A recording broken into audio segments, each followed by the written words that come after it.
Daniel. Karoline, good to see you. The January ISM manufacturing PMI hit a score of north of 52. It's the best score since August of 2022.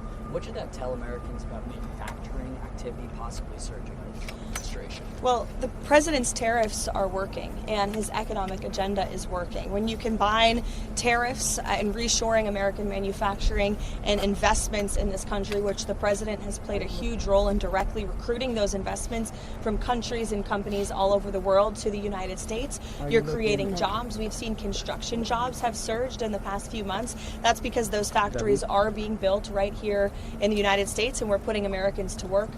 So our manufacturing sector is obviously something the president cares a lot about. That's why he's so determined and dedicated to his tariff policy, which, as you all saw yesterday, the president struck another great trade deal with India. He spoke with Prime Minister Modi directly. They share a very good relationship. India committed to not only no longer purchasing Russian oil, but buying oil from the United States, also perhaps from Venezuela too, which we know will now have a direct benefit on the United States and the American people. And in addition to that, Prime Minister Modi committed to $500 billion of investments into the United States, including for transportation, for energy, and for agricultural products as well. So this is another great trade deal thanks to President Trump. Why was Tulsi Gabbard involved in a domestic law enforcement search in Georgia? Tulsi Gabbard has been tapped by the President of the United States to oversee the sanctity and the security of our American elections. She's working directly alongside the FBI Director, Kash Patel. This is a coordinated whole-of-government effort to ensure that our elections, again, are fair and transparent moving forward. I don't see anything wrong with the President tasking a cabinet member to pursue an issue that most people want to see solved. Maybe you don't, but I know many Americans do want to make sure our elections are protected, and that's what Tulsi Gabbard is focused on doing.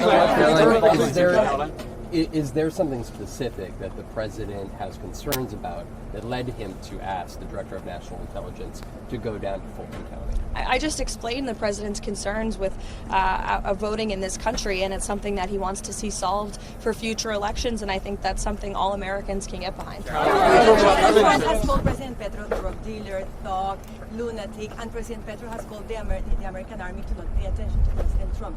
Do you think President Trump had a hope that this relationship could be fixed? I think the president invited President Petro and accepted that offer for him to meet President Petro, and the president spoke a few weeks ago. As you know, President Petro said he'd love to come to Washington. President Trump said, sure, come. So I think that speaks for itself, and again, I'm sure the president will provide a readout of that meeting.